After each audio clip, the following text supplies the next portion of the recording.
Hello and welcome to the Degrees of Success podcast.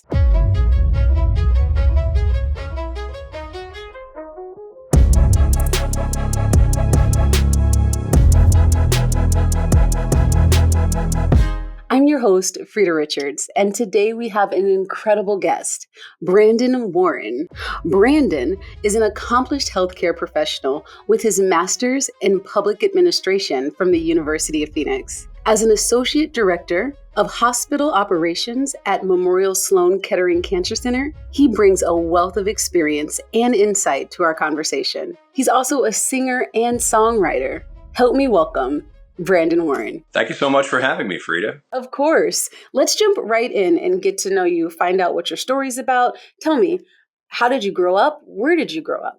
So I was born in 1985 in northern Pennsylvania to parents of pretty modest means. I was the oldest child, and my mother and father eventually relocated to upstate New York, a town called Elmira, which I often have to tell people where it is, but it's directly due south of like the Finger Lakes region and just north of the Pennsylvania border. So it's real upstate, what I like to call, not like fake upstate, which just means north of New York City. We grew, like I said, I had a small town upbringing, had a younger sister. My parents ended up getting divorced when I was about 6 years old, which was a little bit challenging, but, in any event, had a largely, normal childhood. Eventually, graduated from high school in 2003, but high school was really where I started to, I think, discover myself a little bit. I think I really found a great love of oratory and performance and music. I started playing guitar when I was 16.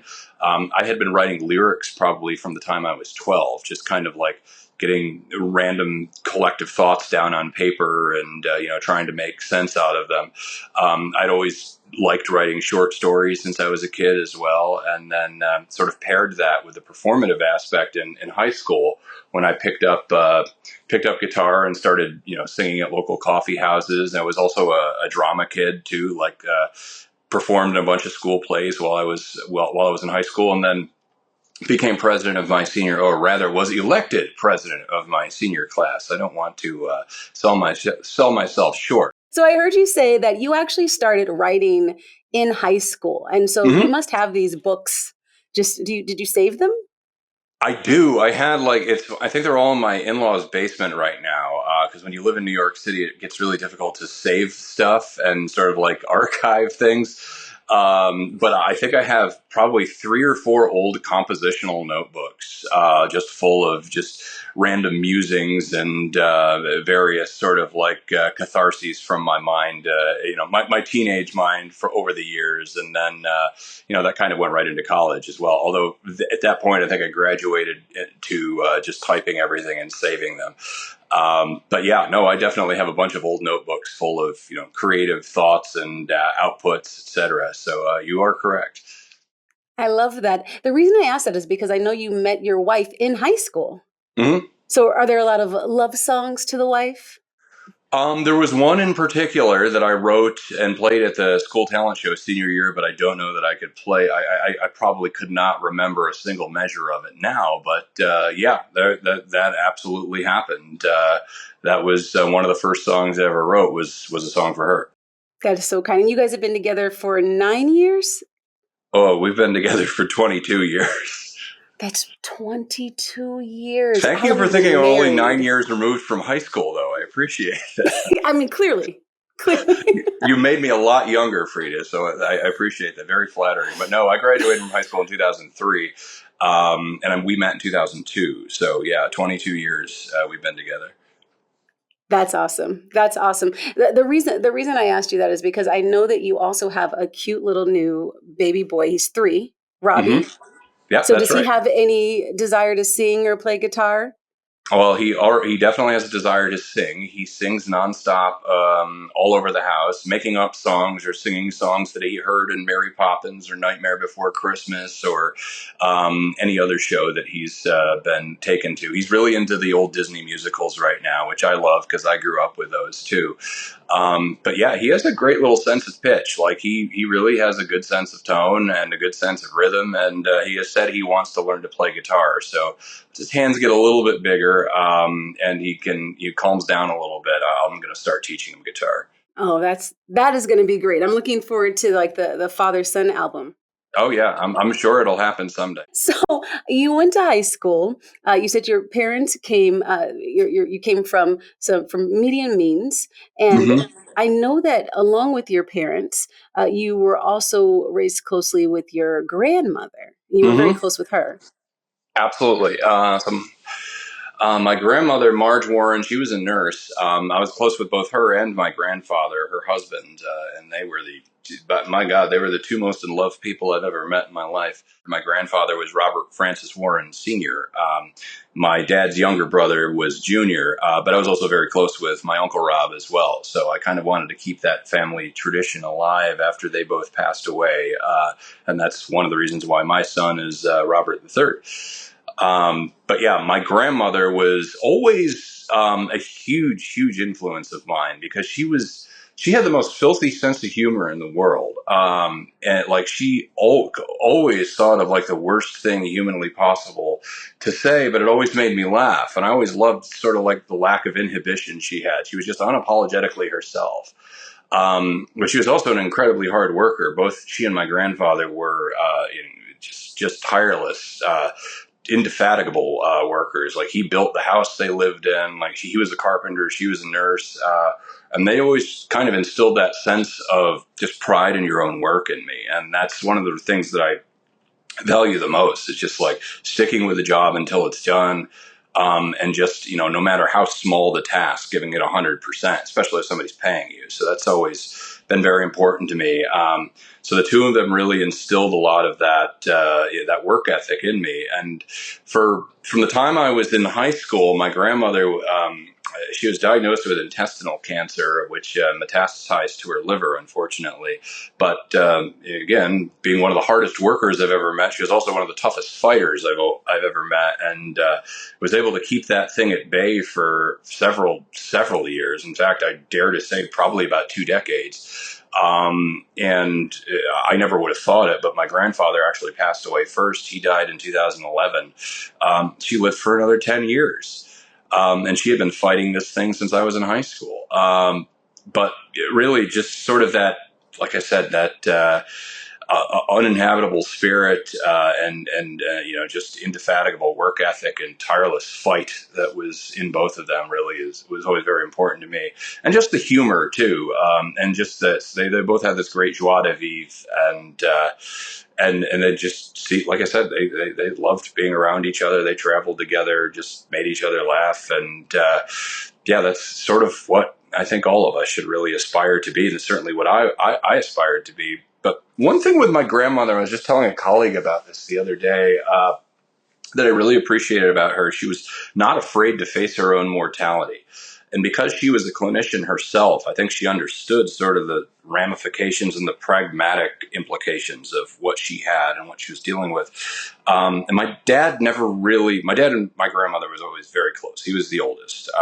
And he never really wanted to face her mortality. He never really wanted to think about the fact that, this is eventually going to take her life. And so she was never really comfortable talking about it with him because he never really wanted to talk about it. But I think I inherited that pragmatism from her and that ability to look at something devoid of emotion and be dispassionate and look at something for the X's and O's that it consists of. And she always came to me when she had questions about her diagnosis or wanted to talk to somebody about it or just needed to vent about it or was learning something new about it. I was the person that she talked to. And I always took great pride in the fact that she was comfortable talking to me about like such heavy mortality ridden subject matter, especially after I started working at Sloan. Like she was so proud that I started, working at a place where, we were being part of the solution and part of the mission against cancer. And so she was always in the back of my mind every day, like sometimes in the front of my mind. But yeah, that really sort of that informs a lot of my sort of motivation and inspiration and just overall identity. Really, is just my relationship with her and trying to make her proud and think of. I hate the fact that she never got to meet her grandson, but she literally died 2 months before he was born. But I hope that I'm making her proud every day. That's what I'm aspiring to. Oh, I understand that more than you know. My grandmother actually passed on October 26th. It'll be a year. Oh And wow! she was everything to me. She was my Oh, foundation because my parents were in the military. And so oh they okay. were flying all over, fighting for our freedoms. So, doing good things. But my great grandmother, Freda, who I'm named after, and Nice. my grandmother were just two incredible women. And my grandmother Wanda was the one who raised me, and she, like I said, just recently passed. But every time I do anything, especially something scary, like saying yes to being the host of a podcast, I think about the shoulders that I'm standing on. Similar to what you're saying about your grandmother and how she was a nurse and she had already been a part of, saving lives or having hard conversations and, having to be devoid of emotion and experiencing that with you and being grateful that you were able for her to be able to have transparent conversations so she can just have Absolutely. like more knowledge and understanding about what's going on with her. So you and I have that in common. We are standing on the shoulders of those that loved us and support us, and it sounds like we've got some good work to do. Absolutely. The shoulders of giants, as they say. Well, thank you, your parents, for the service to our country, and my condolences to hearing about your grandmother. I know it's never an easy thing to go through. It is not, but my condolences to you as well. But it sounds like she helped raise an incredible person because not only are you currently at the Cancer Center, which when I read your bio, you'd made mention of the fact that one of the reasons the Cancer Center was interesting to you was due to your grandmother's diagnosis. Yeah, absolutely. It was one of those things where, so it's funny because I never saw myself in healthcare when I was in high school. Like I went to college because I wanted to find. I think they had a great line in my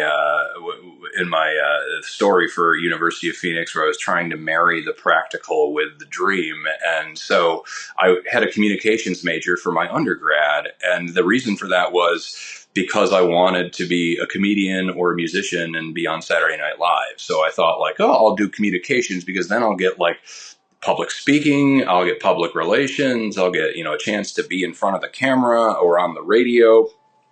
I'll get all these opportunities to, ply my trade as a performer, but in a professional venue and in something that could actually pay the bills. So I never really saw myself in the healthcare setting. And then I had a fellow performer, a fellow musician of mine, graduated a year ahead of me, and moved to New York City. He was an upstater as well, and said, I got this gig at Memorial Sloan Kettering Cancer Center. If that's something you think you'd like to do, I could, send me your resume, and you could try to get a job here, and that'll pay the bills while you're performing it on nights and weekends down here. And I thought like, okay, that's something where I felt like I could actually make a difference. Like it's a job that I felt good about, and I had hosted this open mic in college in Buffalo proper. Like I would drive 45 minutes north to Buffalo every Thursday night. Actually wrote a song about it called Thursday Night. It's my version of Piano Man, where I just sing about all the people that I met in this venue, and influenced me over the course of the year I was doing this. But a lot of the folks that sort of threw their hat in the ring for that open mic in Buffalo were just aspiring musicians. They're high school kids and teenagers, sometimes even younger, and were scared to death of performing and getting in front of a microphone for the first time. So, as a mentor and as an elder statesman, I sort of helped them through that, gave them some feedback in real time, like, hey, why don't you try singing like this, or do try, doing it this way, or, just lose yourself in the moment. Don't worry about the audience. Don't make eye contact with anybody while you're singing. Anything that I thought would help them and get them to where they wanted to be as performers. And that was, that was my grandmother and my grandfather as well. Like, my God, they would drop everything to help their neighbor in a heartbeat. It was just, they were the most unselfish people that I ever met. And that was sort of with me. And it was just like, if you're good at something and you've got a skill or a gift or a talent, help somebody else that's struggling with that. Everybody's kind of going through their own thing, but if you're blessed to have the ability to help somebody else get through something, you should take advantage of that. And that's kind of what I did in that open mic setting.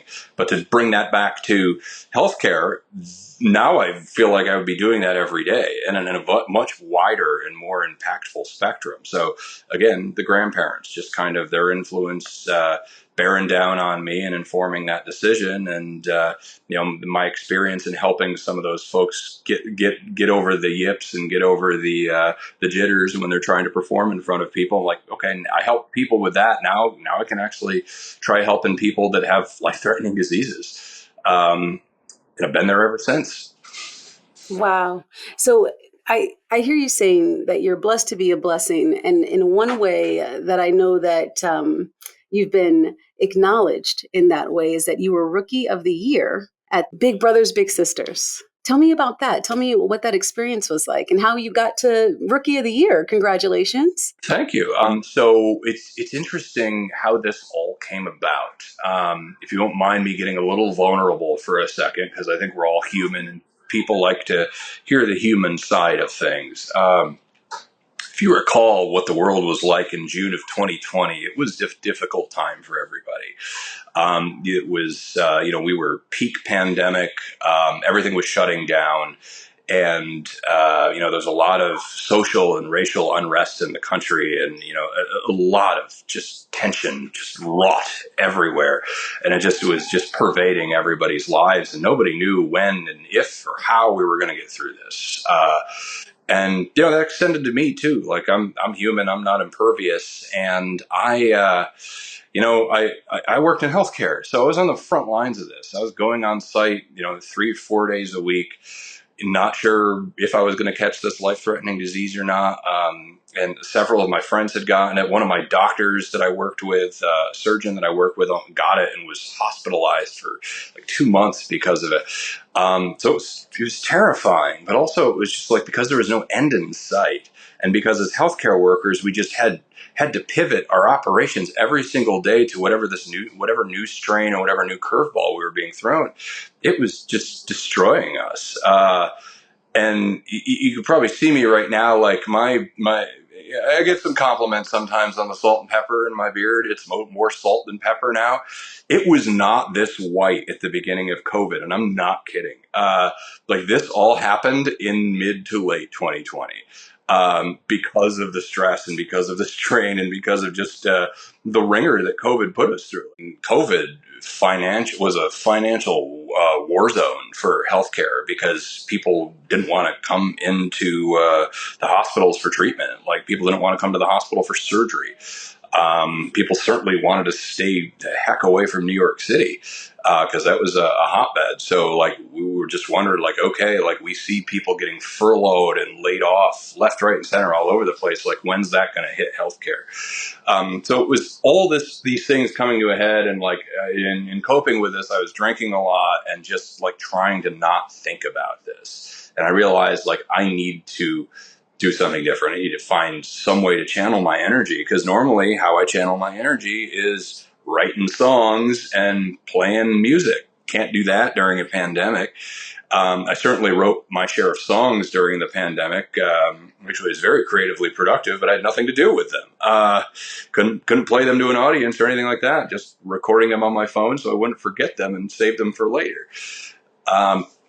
So in any event, I had a friend of mine just reached out to me in a clear blue sky, out of a clear blue sky one day, and asked if I was interested in being a mentor for Big Brothers Big Sisters of New York.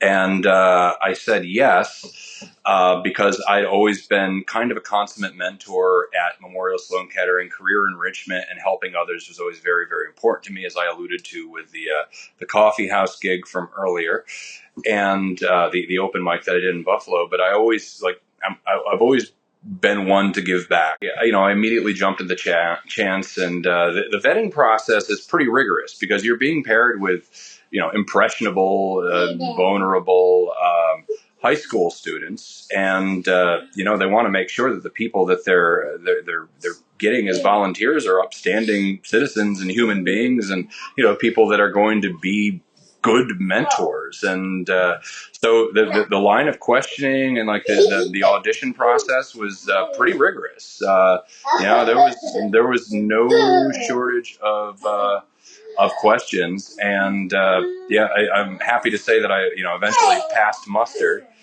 and ultimately ended up getting paired with a young man named Miles from Brooklyn, New York. And it's funny because he and I did not meet in person until I think 2 years into being paired together with Big Brothers Big Sisters of New York. Apologies that Robbie is making a ruckus in the background here. I told you he wasn't going to be shy for long, and that's how it goes with him. Now he's just showing us his octaves. I heard it. Exactly. Yeah. He's got some pipes, that's for sure. He's got a good range. Yeah. So I'd like to think he gets that from me, but he might have a better range than I do. I certainly can't sing soprano like he can. But anyway, so I got the gig with Big Brothers Big Sisters of New York, and it was just necessary because it was just nice to feel like I was part of the solution. It was nice to feel like, okay, here we all are just completely cordoned off and languishing in our own homes with no end of this pandemic in sight. But this is a kid going through like virtual learning and having to do all of his assignments online in high school. Who knows if he was going to even be able to have a senior prom in person or things like that, go on a senior trip. And like if I could bring any sense of positivity and influence to this kid's life, I feel like I would have accomplished something. During a time where I felt like I was just spinning my wheels, and like during healthcare, I just felt like we were just in full blown crisis mode. Freda, we were just putting out fires left and right. No one felt like we were building anything. No one felt like we were contributing. It just felt like we were trying to just survive another day. You didn't have time to sit back and look at your accomplishments and be like, you know what, we were part of the solution today. We were part of the mission. It was just, I hope tomorrow is better than today. Like that's kind of where we were. And I wasn't alone there either. Like, I know that it was affected everybody on a multitude of levels, but it was just like, I need to rediscover my humanity. Like I need to figure out something to feel good about right now. And Big Brothers Big Sisters of New York gave me that. And working with Miles gave me that. Like it's one of the best decisions I've ever made in my life. It's interesting because I was a little like, I had been managing staff at that point for about, I want to say 3 years, something like that. So I'm used to working with people who are kind of shy and trying to, get them out of their shell and get them a little bit more socially engaged. Just because as a manager and as a mentor, it was something I was used to, and like trying to, teach and cajole and, find a comfort zone for folks was something I was pretty used to. And I was a little concerned how much I'd have to do that with this. I don't know. I didn't know how much of a disaffected high school student I was going to be dealing with, especially in the midst of a pandemic, obviously he had to be somewhat interested in this program to be participating in it willingly, but not everybody's going to be super engaged and social. Certainly not the first time you meet them, and certainly not virtually. But all of that went right out the window the first time we met. Like we got on immediately. Like we just had the same sense of humor. We had the same taste in music. Like we both just love comedy movies. And his approach with his friends is very similar too. Because I was always sort of like, as I mentioned earlier, like the elder statesman, caretaker, the person that, could be relied upon to, come pick you up when things were rough, or, kind of like make sure you got home safely at the end of the night. Like I could tell he was very sort of like warm and caring with his friend group as well. Very similar to, as I mentioned, like just making sure people are taken care of and looking out for everybody as my grandparents would have wanted. And he was very similar. So he and I had no trouble connecting or finding that common ground. one thing that he was very, very passionate about that I wasn't really all that well versed in, despite my love of movies, was the Marvel franchise. Like, loved superhero movies. And I had not seen any of them. Like, I think at that point it was 2020. So, we had been 12 years into the Marvel universe, and I had not seen a single one of those movies. So, yeah, by this time, I had found out I was going to be a father. So one of the things that made being, a mentor kind of easy for me was getting practice to be a dad. Like, I always felt like the way that I mentored my staff and the way I took care of my employees at work gave me great insight into how I would be like as a father. Because I was always super protective of them. I was their biggest cheerleader. I was, I was always in their corner and was always tried to have a kind word for people. I never go one day without telling somebody they did a good job on something. I mean, I make sure it's true. Like, I don't like blowing smoke or gaslighting people, but like, I think it's important, especially in an industry like healthcare. Like, you don't know what people are going through. You don't know how tough their day is, and sometimes just hearing that they did well on something is enough to get them out of bed the next day. So you never know how much that means to somebody. So I try to pride myself on doing that at least once a day, and that's one of the reasons why I thought I would be good at this mentorship thing, and why I thought the mentorship thing would help me be a good father. So that's really why I sought it out, and one of the reasons why I thought Miles and I, hit it off right away. We were both sort of like warm and engaged, and he loved Marvel movies. I loved, records and classic rock. So I told him, like, hey, I'll tell every meeting we have, I'll tell you another record that you need to listen to. Just download it on Spotify or something like that. And then eventually I told him I'd teach him how to play guitar too. And I taught him how to play guitar over Zoom. Like, one summer we just did guitar lessons over Zoom or FaceTime until he was able to play a few songs. And then when I became a dad, I had my paternity leave, obviously. So when my wife and my son were sleeping, I just used that time to bone up on all the Marvel movies. Like, literally just got on Disney Plus and just started watching them from start to finish, so that I had something to bring to the table to talk about with him as well. And, that way, like, he had his music and whatnot that I was giving him homework assignments to listen to. And I had my movies that were his homework assignments to me. And we had no shortage of conversation. It was just a great experience. What a powerful experience. So you Mm-hmm. went from being bored and somewhat scared around COVID, with, the being unsure of how to stay healthy, also what's going to happen with the industry itself. Yeah. Then looking for an outlet, recognizing the negative ones aren't worth it and can lead down another road, and then decided to do what you do in your work life, which is dive in and serve. And so you had the opportunity to mentor this young man, and you didn't just give him good advice based off of what you already knew. You actually spent time investing into what he was interested in, Mm-hmm. and giving him the opportunity to learn from you in one of your great gifts as well, Absolutely. which Yeah. That's is the guitar.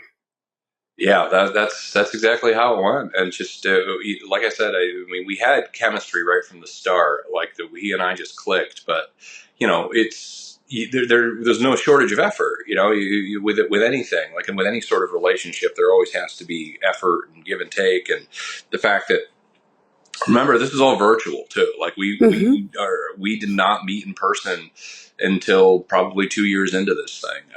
So yeah, it was just it was one of those things where it was challenging, but I made it a point to show up to every single meeting. I never missed one, even a week after my son was born.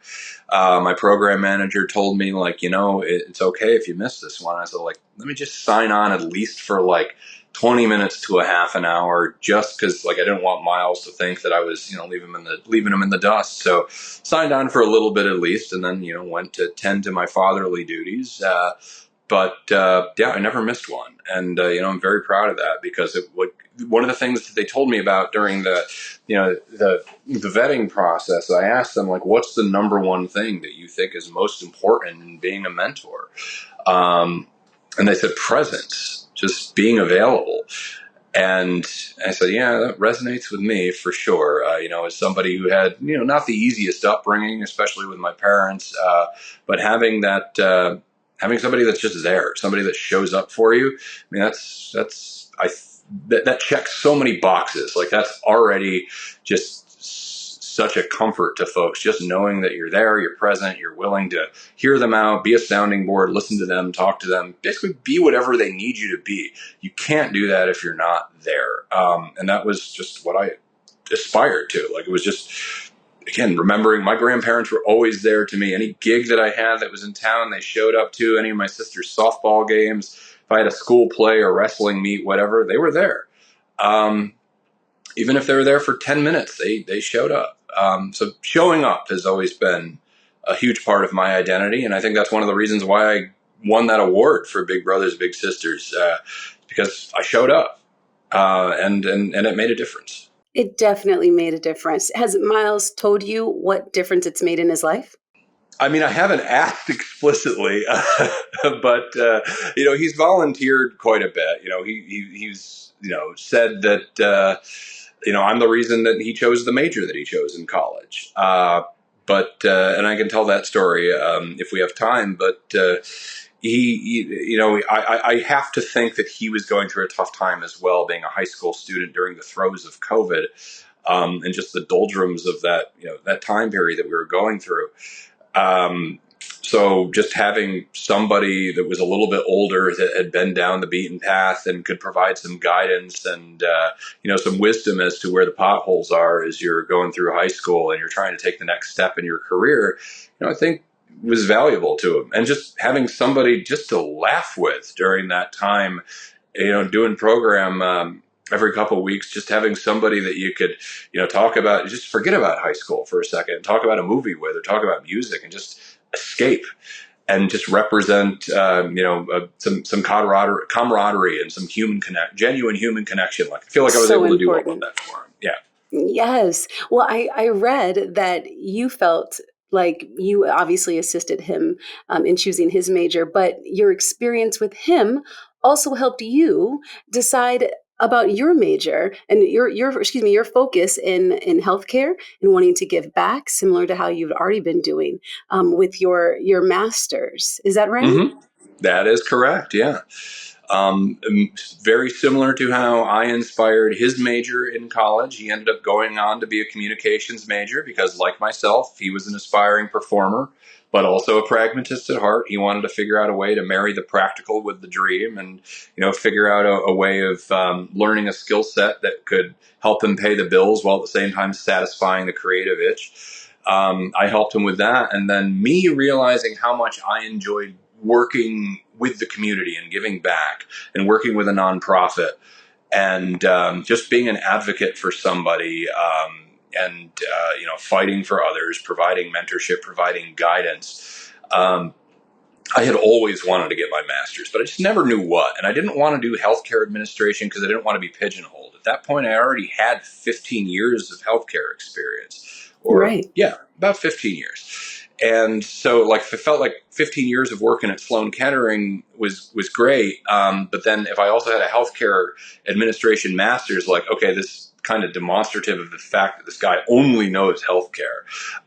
So I sought out the public administration degree because working in the public sector and working with local government and working with communities and working with to be advocates and doing outreach and working with a nonprofit that was extremely intriguing to me after working with Big Brothers and Big Sisters of New York and helping with some outfits that may have a small budget and helping them be profitable or helping them actually make a difference or see through what their actual mission was intriguing to me. To say nothing of the fact that I was always a huge American history buff, and I love learning about government and civics and social studies, and been able to memorize all the presidents since I was 8 years old. So I was able to take, and history was my minor in college as well, which I literally just did for fun because I liked reading about history. So I saved all my books from college and was able to use them as sources in my bibliography for a bunch of the papers I wrote for University of Phoenix, especially when it came to like working with local budgets and working with local governments, et cetera, and just overall, being successful in in the public sector. I was able to use a lot of the source material that I brought with me from my undergrad, and also kind of doubly using what I learned every day in a hospital, because the two arenas are not that different from each other. I mean, you're still advocating, you're still working with a budget, you're still trying to get initiatives and get programs off the ground, and you're still trying to make a difference. And that really making a difference, you probably have learned, is a common thread through all of this, like trying to find a way to give back and trying to find a way to pay it forward. And the public administration seemed the best means of doing that for me. So that's why I sought it out. And I'm glad that I did, because I feel like I really enjoyed writing a lot of the papers and doing the discussions that we did in these courses, because it was something I was genuinely interested in, and it was something that I was generally passionate about. It was something that I was living every day between working at Sloan Kettering and Big Brothers. Like it was an ideal major for me. That was the right choice, and I'm glad that had I not done Big Brothers Big Sisters, I probably never would have landed on that, because I would have just kept putting it off. But now that I wasn't playing music, because I couldn't really, play out at any local venues, and I had just become a dad, so it was kind of like, well, kiss your social life goodbye, because it's not like you're going out and going to happy hours or anything after work anymore. You got a kid to be home with, so it seemed like a good time and a good pocket to use the time that was now available to me to see that master's degree through, and that's exactly what I did. That is excellent. And so you're balancing a pandemic, you're balancing a mentee, you're balancing being a brand new dad, and struggling still with not being able to express your passion, which is singing in front of people, or possibly even being a comedian, giving a good giggles. It sounds like you're always trying to serve someone in a way in which enriches them, which is True. incredible, and clearly comes from your grandparents, as you had said, and they always showed up for you in that way, and you've done the same thing for your employees, for Miles, and I'm confident that you do that for little Robbie and your wife as well. Your experience here at University of Phoenix, you're in the middle of all of this, and you decide to get a master's online, as if you're not already doing all the things. So tell me what was your work life school balance, and how did University of Phoenix end up being the right choice to help you do that? So I'd always liked the idea of University of Phoenix, because many of my peers had done a degree through University of Phoenix, and the feedback that I always got from them was it's great for people who are gainfully employed and have other things going on in their life, because of the way that the coursework is structured and the way that the curriculum is laid out.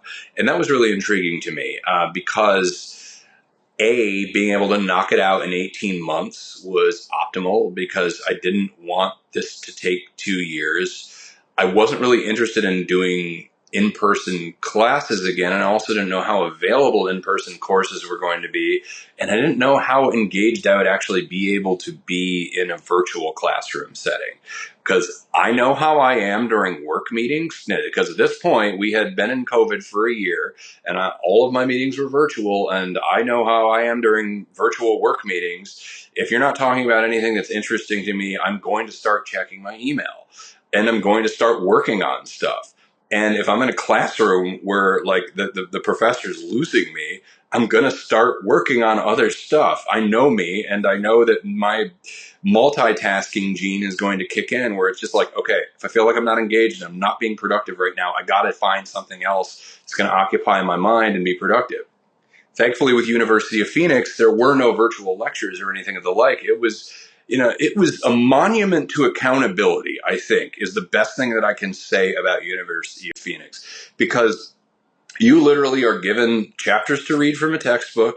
You are then tasked to pull subject matter from that reading, bring it to your discussions, have a fruitful and engaging discussion about something that you had to read with your peers, and that's over the message board. And then at the end of the week, you have to basically, in your summative assessment, you have to prove that you actually were able to retain some of that knowledge and can formulate a thesis based off of it in the writing assignments. That's why I say it's a monument to accountability. Like, it's not really, you're not taking a multiple choice test where you can just memorize things or work out of the notebook, and you're not sitting there and being beholden to a lecturer and being forced to take notes while the information's being basically spoon fed to you. You have to cull the information yourself from the readings and then basically see that through into an assignment and follow the grading criteria. And to me, that worked. Like that's what I needed out of University of Phoenix, because I am a creature of routine, but I'm also a creature of accountability. Like I like being able to hold myself accountable. If half the work's going to be done for me, or it's going to be spoon fed to me by a lecturer or by a professor, then it's going to be harder for me, I think, to retain that and then turn it into something fruitful. Where in this aspect, basically, I was told, go harvest the information, pull it from the text, and turn it into something.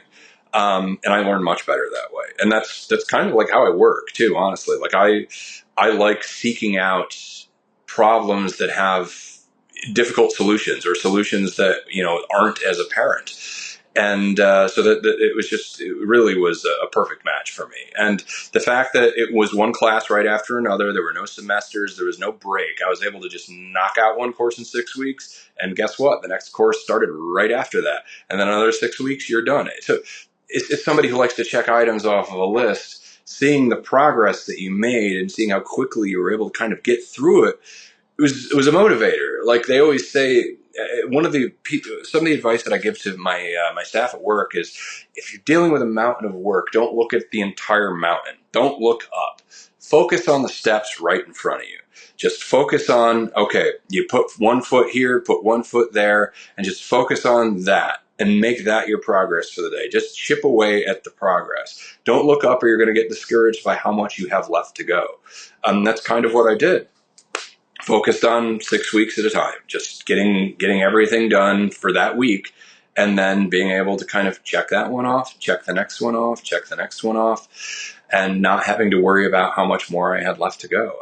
And that's, like I said, as a boss, I try to give people that advice. If they feel overwhelmed by work, focus on one task at a time. And that's incredible advice. Yeah.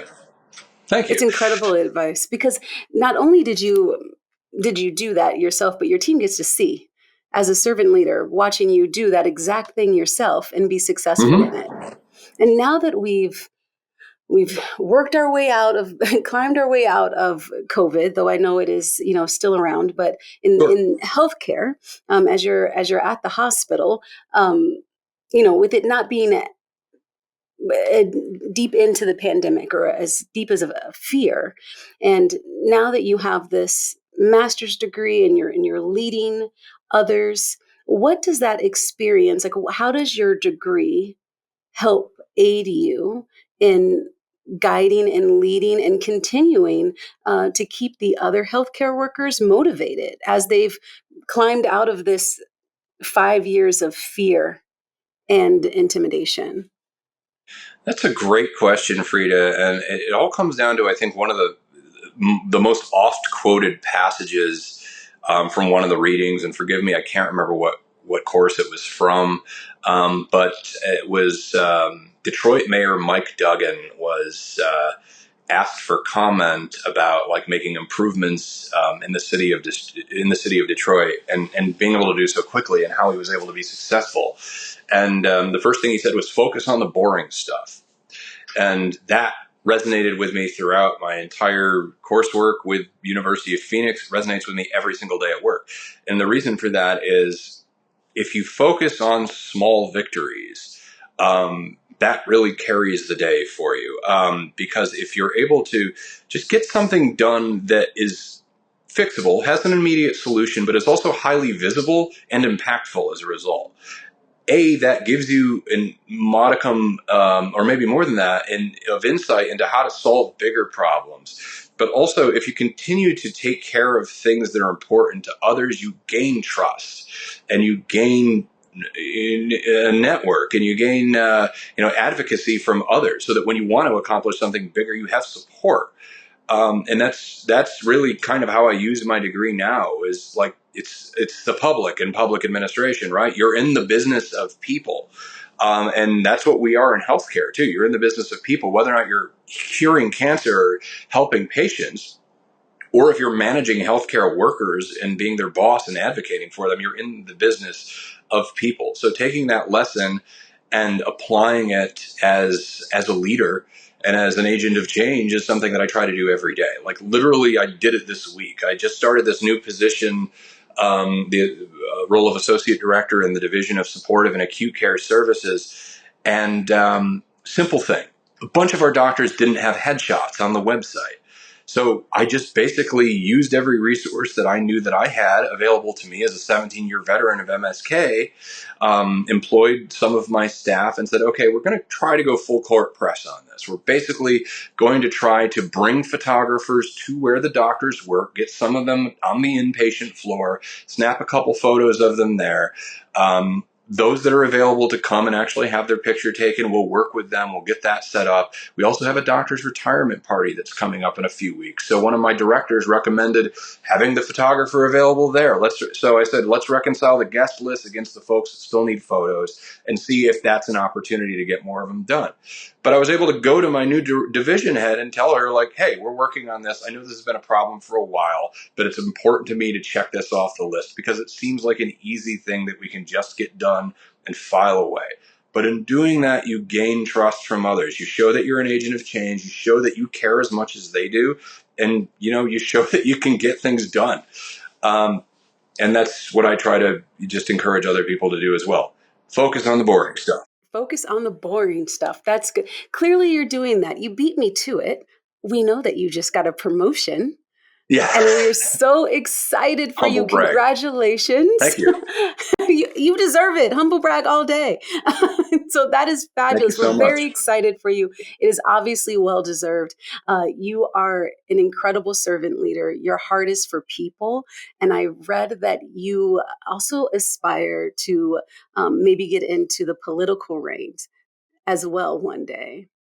Yeah, I mean, I know it's a dicey proposition, and I know that it's kind of, it's very polarizing right now, but I mean, it is something. Hey, buddy, do you want to say hi? Are you going to be good? Can you say hi? Can you wave? Hi, Robbie. Say hi. Hi, you say hi. You already said hi. Okay. Thank you, buddy. But yeah, I mean, like I said, I've always been very interested in politics and American history and the like. And I mean, I know the political landscape lately has been polarizing. It's been, a veritable minefield. And, it's difficult to talk about some topics. But I mean, at the end of the day, I feel like I would just be humanist in nature, where it's just like advocating as much as I can for a cause, advocating for people. What I think I wrote my capstone on. What is what? That's the chair that Daddy's sitting in. It helps the chair go up and down. But I wrote my capstone actually on partnering with community colleges and local utility companies for placement of folks to learn practical skills, because I feel like there's a dearth of that in today's society. We push, ironically, I know I'm saying this on a college's podcast, but we push education, when we push college so much, and it's not always for everybody. And there's nothing wrong with learning a practical skill or a trade. And, that's in being good at something, in learning something that you could be good at for the rest of your life. Like if you could learn how to be, one of my best friends has been working for years. Is actually one of my fellow guitarists and bandmates. My buddy Mike has been, working for years to learn how to be an electrician in New Jersey. And he just like finished his apprenticeship, and now he's a full-fledged and certified electrician. But that's not easy sledding. Like, that's a lot of Not at things all. that you have to learn, but that's something he's going to know how to do for the rest of his life. Like, he can pay the bills with that because that's something that people will pay you to do. Yes. So what, and it was just in terms of what, like, political ideations, it would just be mostly empowerment and trying to find ways to help those that need to, I think, discover what their skill sets are and discover how they can be self-sufficient and how they can actually contribute to society and not have to rely on social programs quite as much. And it comes down to the old "give a man a fish" edict. That came from my grandparents as well. Like, they worked tooth and nail their entire life. So really, it would my capstone was about using community colleges that teach trades, and partnering with utility companies in the New York City tri-state area for placement opportunities for folks that would it would be a publicly funded program that would allow for this curriculum of trade schools for people to apply for, and then have job placement opportunities within the community for something that they now can do for the rest of their lives. So just, again, educating and empowering folks that may not have realized those opportunities exist. So it's all about, like, creating opportunities, creating visibilities, and advocating for folks that, some folks are in the situation that they may find themselves in because they just don't realize what else is out there and available to them. It was about creating visibility and creating those opportunities and helping people learn what was available to them and what they were actually capable of. Because some people just don't realize it. Very true. Very true. And sometimes they don't have the reference to be able to find that information. Right. You have a great gift, a great talent to see a need and come up with a simple way to fix the need. That Thank you you've for done that. it several times in this conversation. You see something that needs to be done, and you simply come up with a way to get that thing done, and you just execute that. I want to encourage you that despite what may be currently going on in politics, your heart, your servant leadership, your talent in being able to see something so simplistically, there's a need here. Let's Oh, fix it. thank you. And Mm-hmm. what your desire to serve people and to give them knowledge, not things, but knowledge, so that they can then provide for themselves, is also an incredible idea, and something that we should definitely be implementing. So if in the future you decide to head that way, I would vote for you. So Oh, thank you, Freda. I appreciate it. we need more leaders that care about people, that are servant leaders. That would be incredible. So I know that you have a ridiculous amount of accomplishments, one of which is that you have a band, which is very cool, that just put out an album. Yes, that is true. It's funny because we spent 5 years working on this record, and, like, it was a labor of love. We really, my songwriting partner Scott, the Warren Scott band, he and I just basically produced this whole thing ourselves with the help of some of our friends. But, like, we recorded it in various different studios. Recorded a bunch of it in my old apartment in Brooklyn, a bunch of it in his apartment in Brooklyn. And it took us a long time to really get done, because we really could only work on it when we had time to work on it. And studio time, like, it's long hours, and you probably learned about me and ascertained that I'm a little bit of a perfectionist, and I'm not going to take anything lightly or phone anything in. So anything that where I was personally tracking, I would probably try and keep doing it over and over until it was just right. And that takes a really long time. So eventually we finally got the thing pressed, and we were able to hold a CD and a vinyl record in our hands of this thing in fall. It was actually 5 years ago this month. It was October of 2019. We finally got a chance to hold a CD and a record in our hands of the things that we had worked on for, I think I said 5 years, actually 4 years. We started tracking in 2015.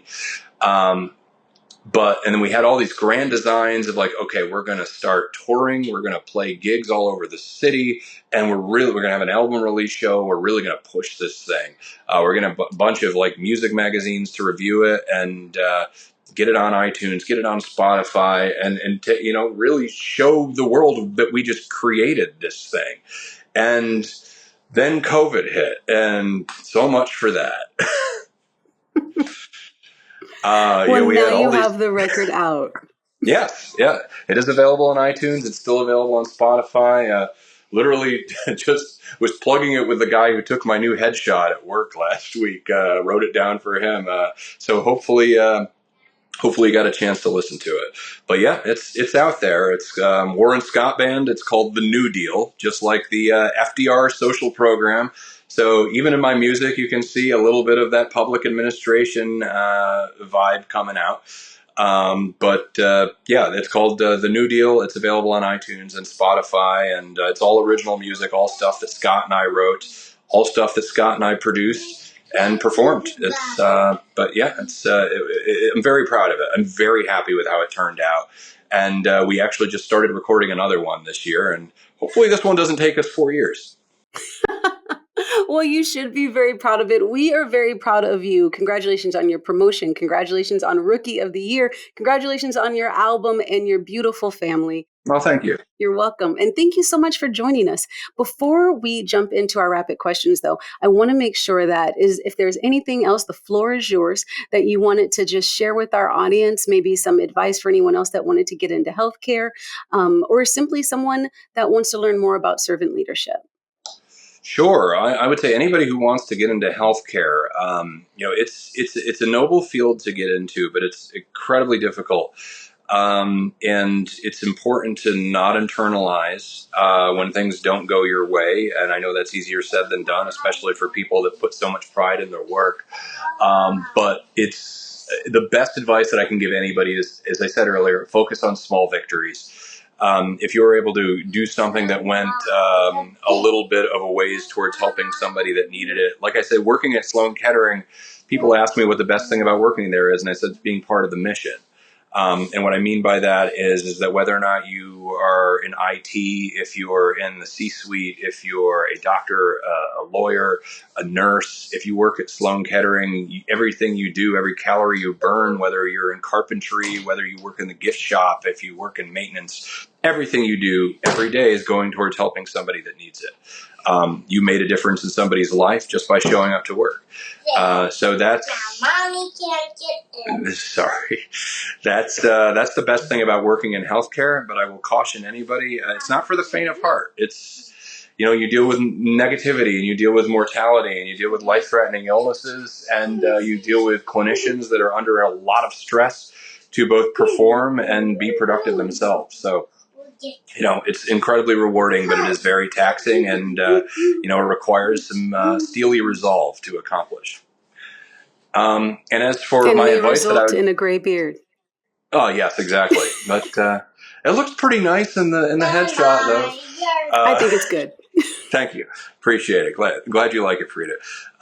But I would also say for anybody that's looking to go to the master's route, as I said in the article about myself, I said my story is not unique. There are millions of working parents out there that are seeking out higher education and that are trying to do this as well and trying to better themselves via this means. If it is something that you want to do, do it. Make my story less unique by you doing it yourself. Because what I did isn't special. It's just something that I chose to do, and it's something that I don't regret, and it's something that made me better as a dad, made me better as a healthcare worker, maybe a better musician. It just made me a better person. So just encourage everybody to go for it because it's possible, and you know what, you're going to regret it if you don't. So make my story less unique and go out and do this yourself. I love that. Make my story less unique. Even in your tips to others, you were humble and wanting to share your information with others. I try. Incredible. Thank you. Incredible. So one of the things, so rapid fire's up next. One of the questions are not on here, but it's an important question based off something that you said, and I'm going to start with it. So rapid question number one that came from our interview. So since you've watched Marvel, who's your favorite superhero? Oh, that's a good question, Frida. I would say Iron Man because I'm a huge James Bond fan, and he is the closest to James Bond. He also doesn't have a superpower. He's just incredibly smart and is able to build really cool weaponry and really cool armor. And he's a brilliant engineer. And again, that's the pragmatist in me coming through. Like he's using that brilliance and that intelligence and fund of knowledge to create and give back. So I think that tracks for me. So I would say Iron Man. That was the right answer. I didn't want to have to delete the podcast. Iron Man is my absolute favorite Awesome. superhero. We have a Cool. full challenge in my home. My husband is DC. He loves Batman, and I love Iron Man. So we have a little internal battle, Marvel versus DC, going on in the house. Awesome. Yeah, well, I mean, not to disappoint you, I love Batman as well, but for the exact same reasons. Just because he's practical and brilliant, and builds everything on his own and doesn't have any powers. He's just smart and capable. This is also true. I guess I can give him that. Okay. All right. So on to these rapid fire questions that I had written prior. So what is your favorite food? I love macaroni and cheese. It's always been my favorite food, whether or not it's from a box or whether or not it's like oven baked or home cooked. There are a lot of great places in New York City that have got the mac and cheese dish figured out. Like there are a couple places in my neighborhood where it is just incredible, transcendent. Because there's a trick to it, and it's making it. You got to make it a good creamy sauce. It can't be like stringy or anything or clumpy like that. It's got to actually have a nice roux to it. So macaroni Oh, and you cheese. know good mac. Yeah. Oh, yeah. Mm-hmm. Got to have the roux, and then you have to make sure it's the perfect mac and cheese. It needs to be baked. Yes, absolutely. And you can't overcook the pasta. You know the Hmm. right macaroni and cheese. That's right. Absolutely. So, are you an early bird or a night owl? Oh, it depends. I was just telling my current little Ariana in Big Brothers Big Sisters because she's a freshman in college. I was just telling her I don't think I took a single course in college before 10 a.m. Because I was never ever a morning person until I started working in a hospital. Now I'm a morning person. And also I am the father of a 3-year-old, so I have no choice. So I would say definitely not a night owl anymore because I am out usually by 10 or 11 o'clock, sometimes earlier. So yeah, I was going to say it depends on what era of my life you would have asked me, but currently definitely a morning person. Definitely a morning person. Any book that changed your life? What's your favorite book? I wish I had more time to read, but I love reading. I would say I really love The Godfather, the first book, Mario Puzo. I could just go back and read that over and over. It's just such great storytelling, and honestly, like I I love the narrative of the reluctant participant who eventually sort of becomes the center of everything happening, and Michael Corleone's rise to power. It's just such a cool narrative about how they took this guy who wanted nothing to do with his family, or his family's business, and then eventually he just became in charge of all of it. And it's just interesting to see how that. I love a good character arc where a transformation takes place. I think it's one of the reasons why I love the show Breaking Bad as well. Very cool. Very cool. I have not seen Breaking Bad, but I did get to meet someone in Godfather. I met James Caan Really, on an Sonny, airplane. that's great. Cool, He was the most kind man you would ever meet. I had my baby with nice. me. Most people wouldn't want to sit next to it, and he was so kind. He played with him, and he looked familiar, and so I said, "Are you famous?" And when he said, and he was like, "Ah," and so at the very end, I said, "Okay, you've got to tell me who you are because I That's know fine. I've seen your face somewhere." And he said.